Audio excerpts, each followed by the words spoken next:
So guys, ito na yung Sabado days, Sabado nights, Sabado daylights na shoots natin. Ordinary Saturday ito sa Macau. Ngayon pagsisik, nagpapatikim tayo.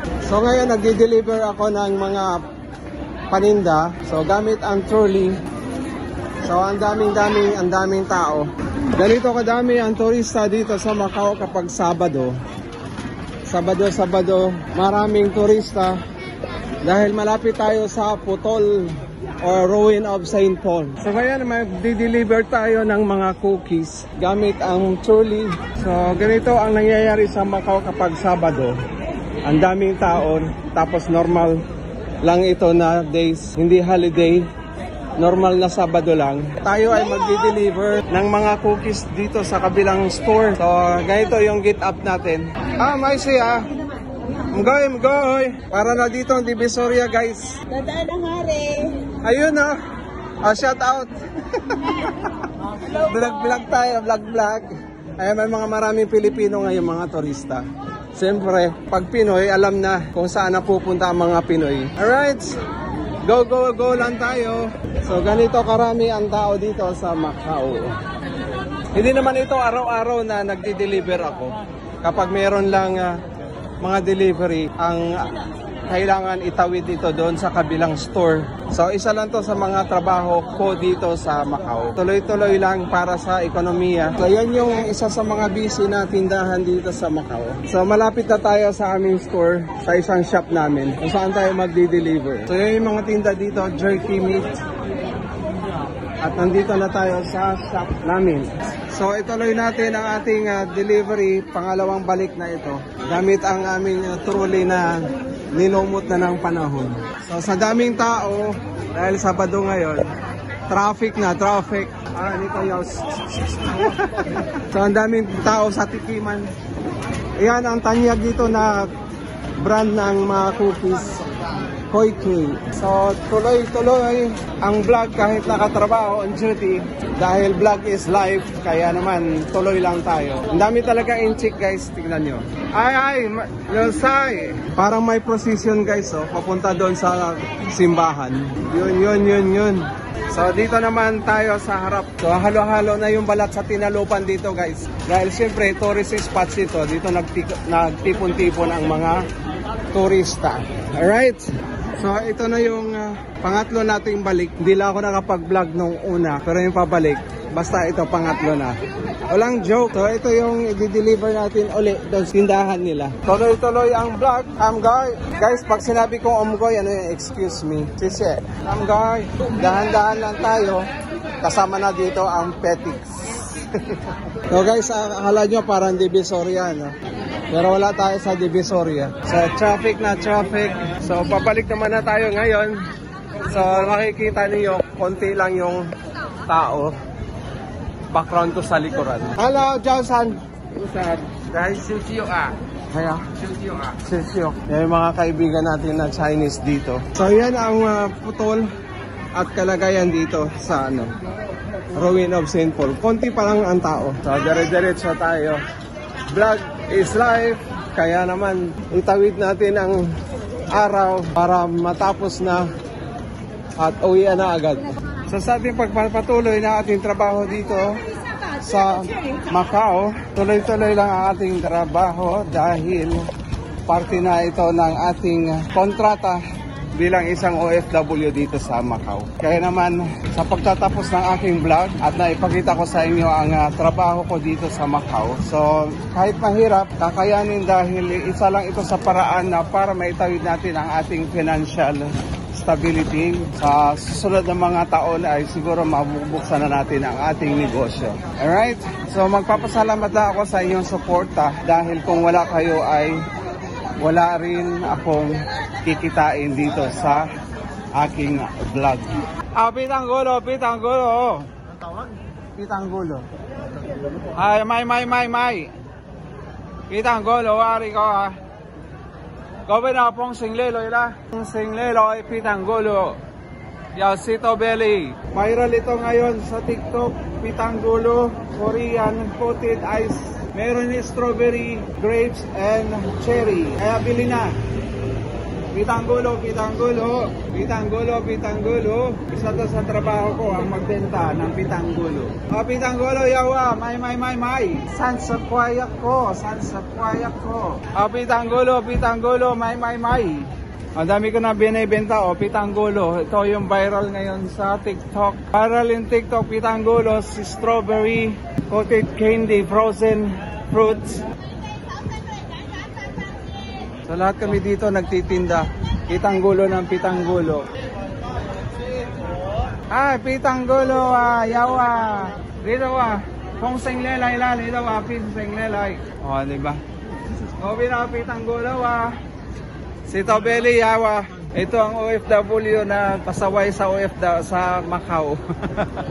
Like and subscribe to my channel, Pitanggulo. Viral sa TikTok. $30 malaki, 20 maliit. Siyempre, pera ng Macau. Ayan mga kasamahan ko. Siyempre, dito pa rin sa Ruin of St. Paul, matatagpuan ang aming store. Kaya naman, tuloy-tuloy lang ang vlog habang nasa trabaho. Pitanggulo, gawin na.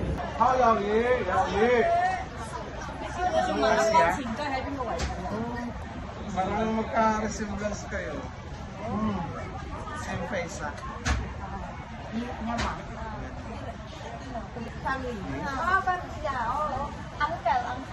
Auntie. Auntie, may auntie. Auntie. Nasubukan niyo ng magtabang. Matabang. Lahat na kahit kape, lahat na inumin. Asa na? Oy, pinsan, pamangking ko. Masarap. Amin, siya. Siya, kaya,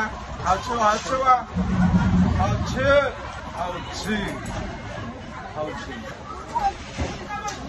Okay, ito maghapon, pero every hour naman yung patikim. Yan naman. Minsan naikot kami dyan, doon. Naikot kami. Isang buwan ako dito. Pork. Masarap.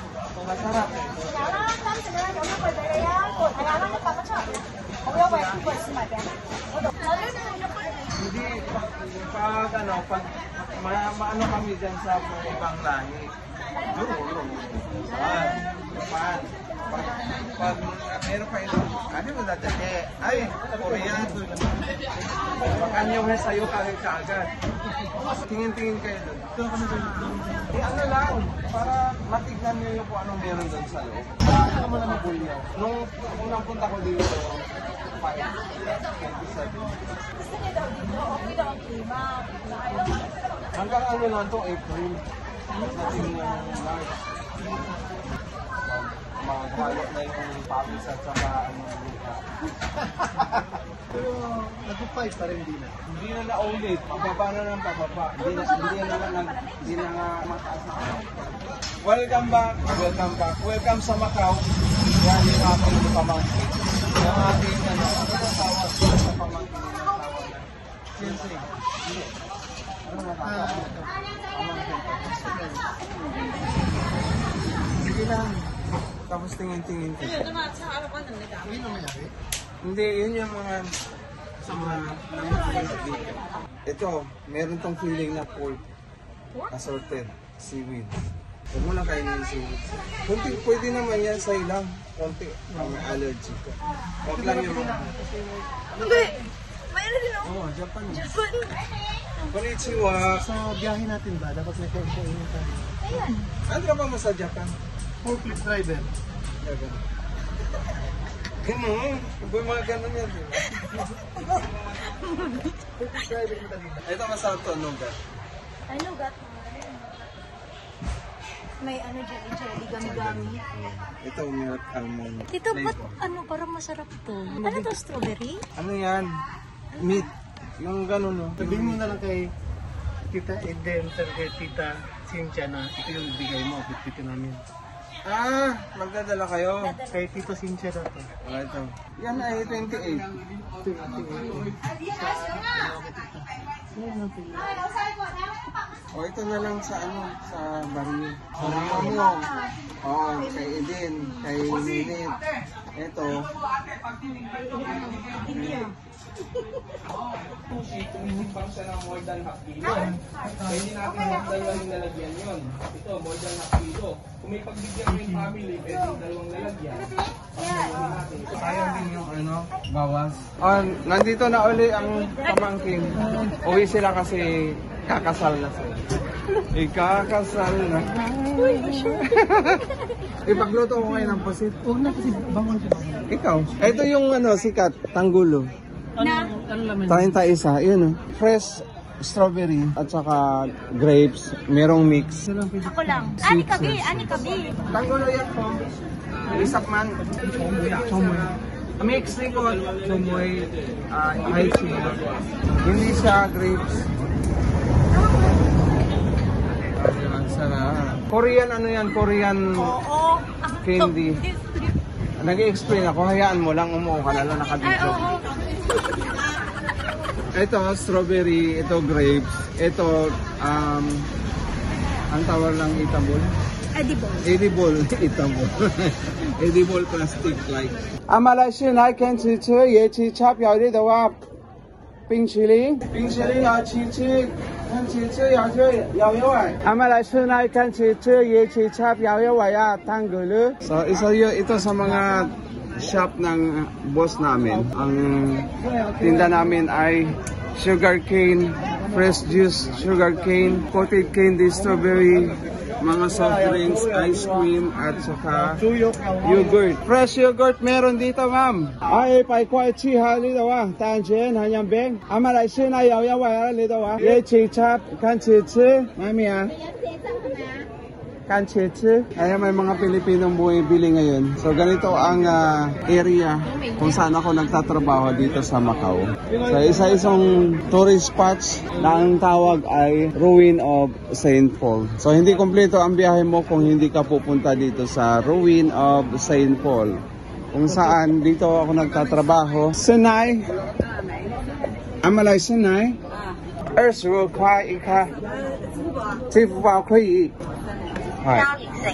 Sisi.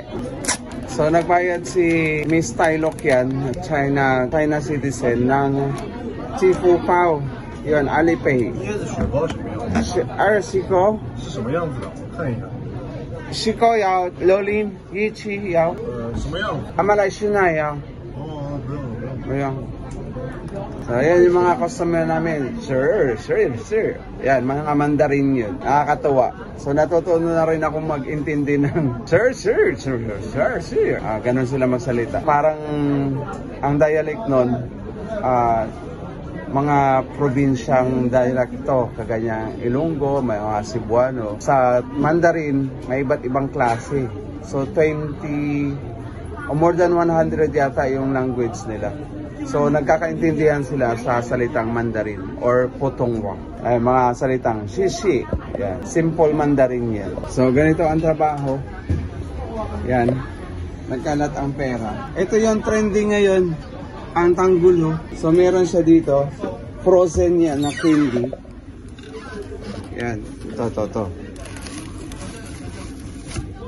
Merong grapes at saka strawberry. Merong mixed strawberry and grapes. Ito sugar cane juice. Ay sir, lapit lang. Anong gusto mong bilhin? Tagalog po ako. Pinoy tayo, Pinoy. Gulat ka, no? Ayan yung mga patikim dito na pork and saka beef jerky. So sa muli, bilang pagtatapos ng ating vlog, ito ang inyong OFW vlogger dito sa Ruin of St. Paul. Tatapusin ko na ang aking pagbablog. Hanggang sa muli, nagpapaalam. So it's bye-bye time. Bye-bye.